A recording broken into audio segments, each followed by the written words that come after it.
In today's episode, we will cover the new vibe design tool from Google, the fact that Microsoft rollback some of its Copilot AI bloats, and some new AI note-taking devices, among others. These are some of the selected topics for today.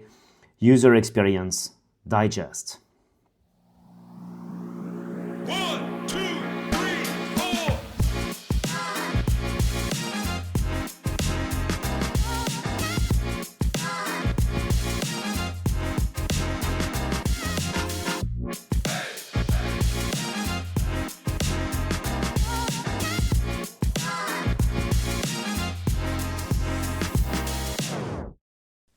Hi everyone, welcome back. Jeremy here for the UX Change podcast, and today I'm trying something new.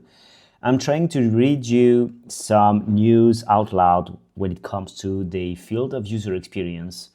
Sometimes it will be linked to user experience research, sometimes to product design or product management. But the goal is to focus on the intersect between user experience and AI.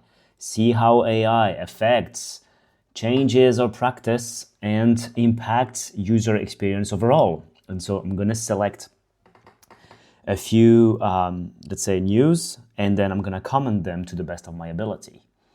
I hope you like this format. I'm going to try this for some time, and then I'm going to see if this answers some of the needs of my audience. And if not, maybe I'll switch to something new. Happy to adapt any way. Okay, so let's start. In today's news, I'm going to cover something that you may have seen pretty recently.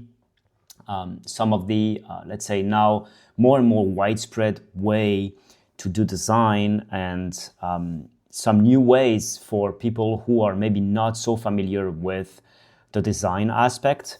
And here I'm being very careful. I'm not a designer, I'm a user experience researcher, but I know a little bit about the design practices, the software that designers use, and so on and so forth. And so I know how AI can also affect this area. And what I'm referring to is Google. Google having, let's say, made maybe more widespread or known to the best of my ability, to the best of my knowledge, their tool, which is a vibe design tool, which is called Google Stitch. I don't know if you're familiar with that. If you're not, I encourage you to try it. And so they call it on their blog the partner in vibe design.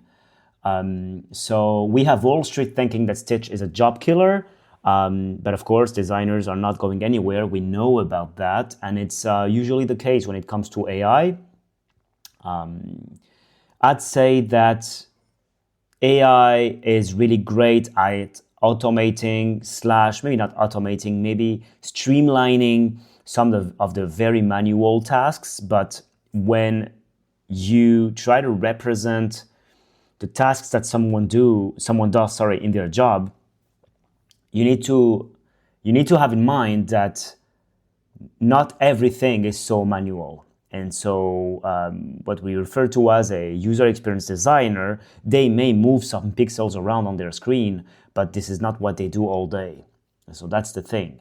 There is a conflation in these days between what some of the tasks that we are doing that are manual could be affected by AI, because AI is going to substitute that. And so people are scared, thinking that it will take their whole job.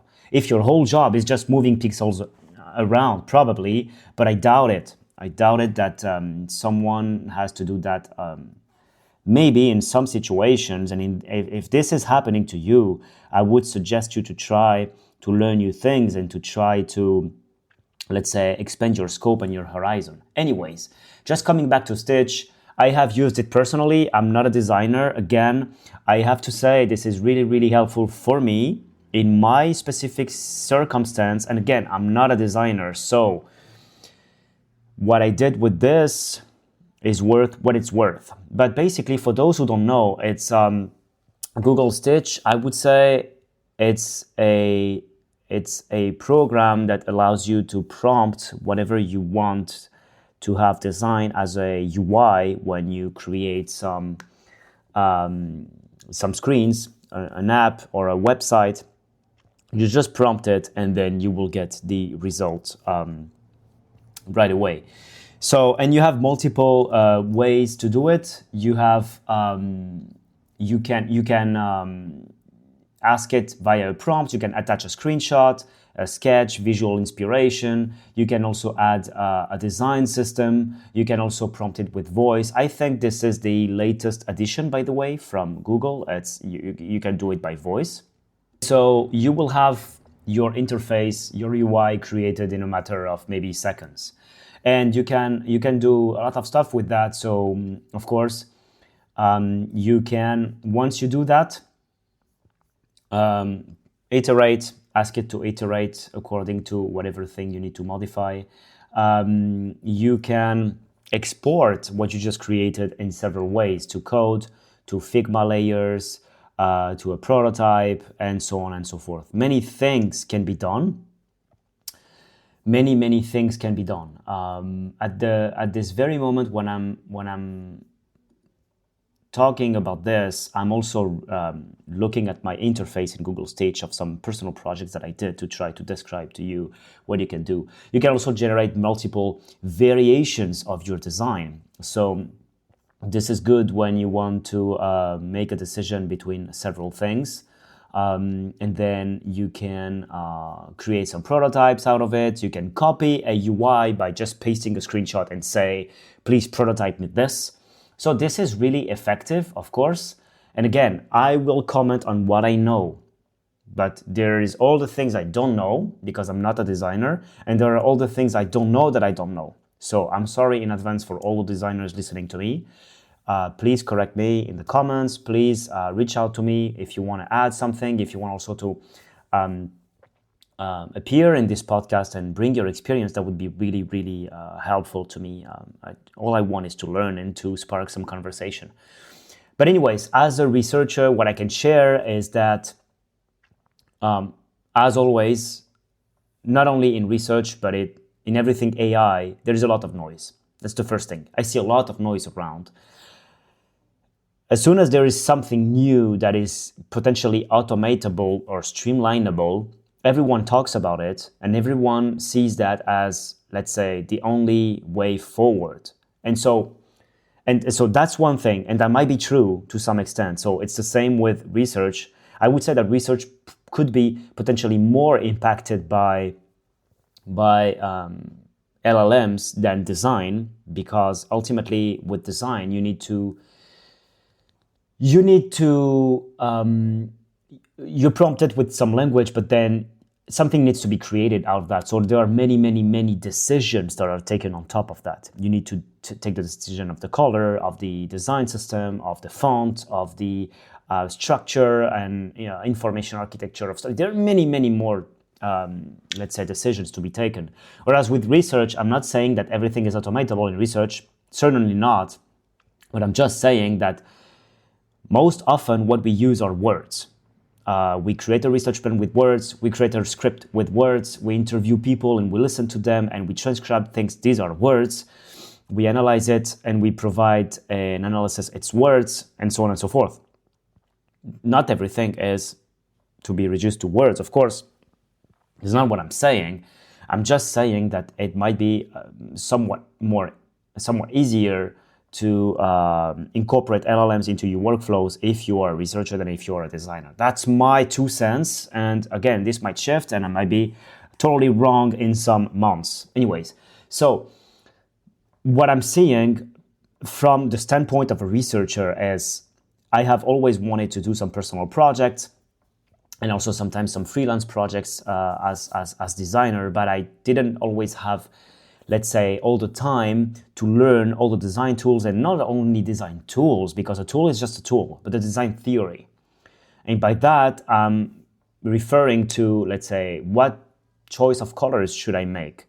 What choice of font? What choice of, let's say, structure, orientation? And not only that, the flow, what does make sense to put here versus there, And so all of that. I took some courses, user experience-wise, but for instance, UI, I know almost nothing UI-wise. anything that maybe an expert graphic designer could tell me. I know nothing about this. And so as a user experience researcher, I would say that it is a great help to me to try to, let's say, have a starting point and visualize something maybe more easily than if I had to hire a designer to do that for me. Because some of the decisions that a designer would take, maybe this tool can take some of them. I'm not saying all of them, but some of them.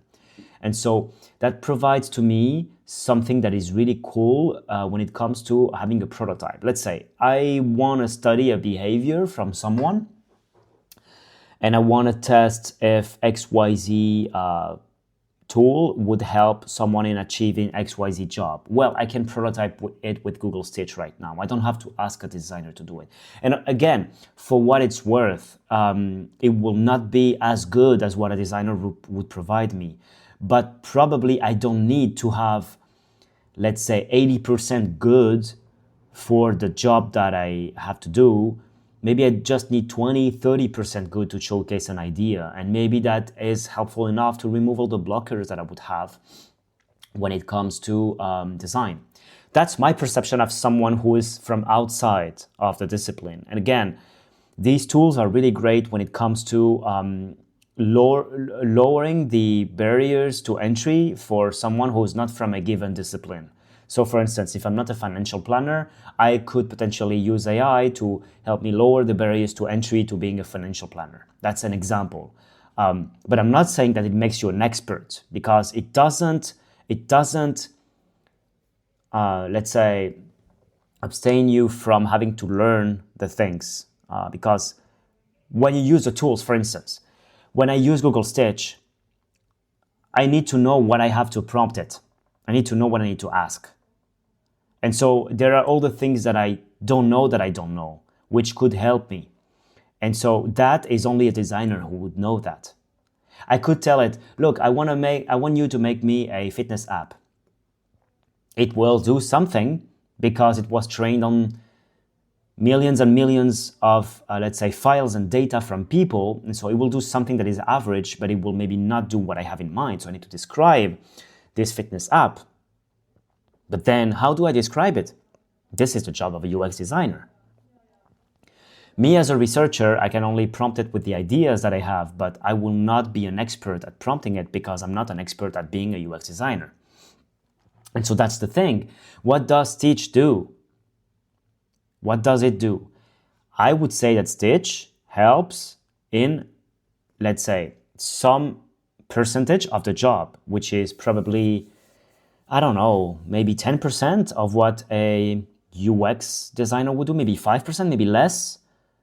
These are all the things that you would think, oh no, I don't want to do that. It's so manual, it's so repetitive and so on. That's what Stitch is for. That's what Stitch is for, and that's what LLMs are for. It's to help you do the stuff that you do not want to do so that you can do something else. That's it. It doesn't take away the whole thinking that a UX designer should have, of course. So that's my two cents about all this. When I heard the whole thing about Figma, let's say, being potentially destroyed by Stitch, like, this makes me laugh, to be honest, because I don't know, are we comparing apples to apples? I'm not sure. Like, and even when we think about the UX, like, this is so funny, because we have former UX designers or product designers, or even some people who are still in the field, commenting that Figma will be, let's say, taken over by Google Stitch. So if you're a good UX designer or product designer, you know that you cannot reduce UX design to the tool you use. Like, it's not that. And on top of that, I have used both. Again, I'm not a UX designer, but I have used both, and they're not the same tool. They don't answer the same needs. One is like, you prompt it and you get an answer quickly, and it's an average answer, and you need to prompt it again to have iterations. That's it. If I'm not mistaken, with Stitch, you cannot move things around. And sometimes for some purposes, you need to move things around manually, because it would take you less time to move things around and to ask it again and again with prompting all over again. So anyways, that's my 2 cents on this news regarding Google Stitch. Then we have something else about Microsoft. So I'm reading this out loud, briefly. So Microsoft announced on Friday a series of changes focused on improving the quality of Windows 11, dialing back the number of entry points to its assistant Copilot, AI assistant Copilot. So apparently it looks like Windows was trying to, shove down your throats the Copilot AI integrations with photos, widgets, notepads, and so on. So integrating AI where it's most meaningful, apparently that's what the EVP of Windows and Devices said. They wanted to do that. They think that the goal is to focus on AI experiences that are genuinely useful. So apparently that's why they roll back all of these integrations. So they have now a less is more approach to integrating AI into existing platforms, because they had apparently a growing consumer pushback against AI bloat. I'm a Mac user, so I don't know specifically about Windows when it comes to AI being implemented or added. Let me know your thoughts. So yeah, well, I haven't read the whole article, but I might say one thing. We should be, of course, how can I say? We should try to be tolerant towards these companies trying to push AI everywhere, because they're trying to do some experiments. I'm not saying that we should accept everything they do. I think if we should give feedback and we should not use a feature, we should communicate that just because it's AI, right? So I'd say, yeah, we are entering very funny times. There are huge amounts of investments when it comes to AI, and so companies have to somewhat, let's say, showcase it everywhere. And so I would say that this is not surprising to me. It's not surprising. We put the technology before the user needs. And that's why I entered the field of user experience research and not potentially investor or whatever. I don't know what to say. It's like, again, we think that AI will solve all people's problems. It's not the case. Like this is a proof. You had a pushback from consumers because they don't want AI everywhere. And because they want to do some things manually. So let people do things the way they want to do it. It doesn't mean that you cannot be disruptive, because sometimes you have to be disruptive and change the way, let's say, you have to offer things that people do not imagine can exist so that they can change their mental models. This is the case with the iPhone, when the iPhone appears. Before, we had an MP3 in some places, and we had a phone, and we had internet access in 3 different places. And then in Steve Jobs, let's say, keynote, he said that like the revolution was that everything was going to be in the same place. And we had no mental model for that before. And then that's how the smartphone started to exist, right? And so I'd say we have to be tolerant towards this, or trying to be understanding towards these companies, because they try as much as they can, but at the same time, we have to remind ourselves of our needs and our rights to have a technology suit or, let's say, or needs, nothing else. I don't want to be forced to use something that is not meeting my needs. That's it. Just because something has 10% usefulness, I don't have to be forced to use the 90% useless features of this product just because. So that's my understanding of this. That's my reading of this news. And then we have a third one, which is about AI note-taking devices that can help you record and transcribe your meeting. So apparently we have a a product called Plot Note and Plot Note Pro. This is a credit card size note taker which has been around since 2023 with a newer AI powered Pro version. It has a small screen, 4 mics, and records audio within 3 to 5 meters. We have the Mobvoitic Note. Apparently, I'm not affiliated with any of those brands. I'm just reading an article. We have the Cumulitic Note Pro. We have the Plot Note Pin, and so on and so forth. Anyways, we have even some pendants. Wow, I'm discovering that right now. It's an Omi pendant. It's a cheaper alternative to other note takers at $89. This is because the pendant has to be connected to your phone and doesn't have any onboard memory. So these are basically products that can record the conversations and transcribe them. Oh, we even have earbuds, which allow for transcription during calls. So, okay, I haven't read all the implications of that, but just reacting like quickly and in the heat of the moment, I'm so surprised. We are living very, very strange times. For what it's worth, I'm about to share some of my opinion, which may be controversial and unpopular. I think I remember some time ago when we had the first smartphones, maybe even on Blackberries. I'm not sure, to be honest, so correct me if this is wrong. But I think I remember some phones maybe 15 years ago, maybe 10 years ago, I don't remember, which had the ability to record phone calls. And I remember that this was disabled at some point because it was deemed to be illegal and it was, let's say, infringing privacy. So I'm so surprised. I'm so surprised. Why now in 2026 recording someone during a call and transcribing them is more tolerated than some years ago when it was not? So right now, let me tell you, we don't only have devices, external devices recording in memory and transcribing and analyzing. We have also software like Read AI, Fireflies.ai, Granola, which can record and transcribe online meetings. We even have Notion AI.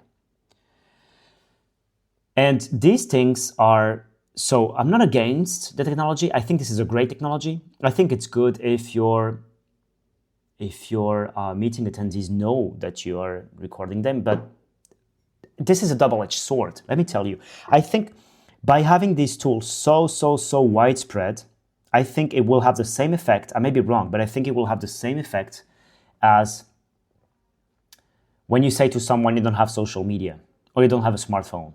You will be seen as an alien. So if you say to someone in 10 years that you don't want to be recorded or that you don't use any recording device or transcribing device because you think, and actually I do think that sometimes in some meetings, it's actually good to think that I have no one to record this and I have no transcribing, I have no way to transcribe. I have to take notes with my hands.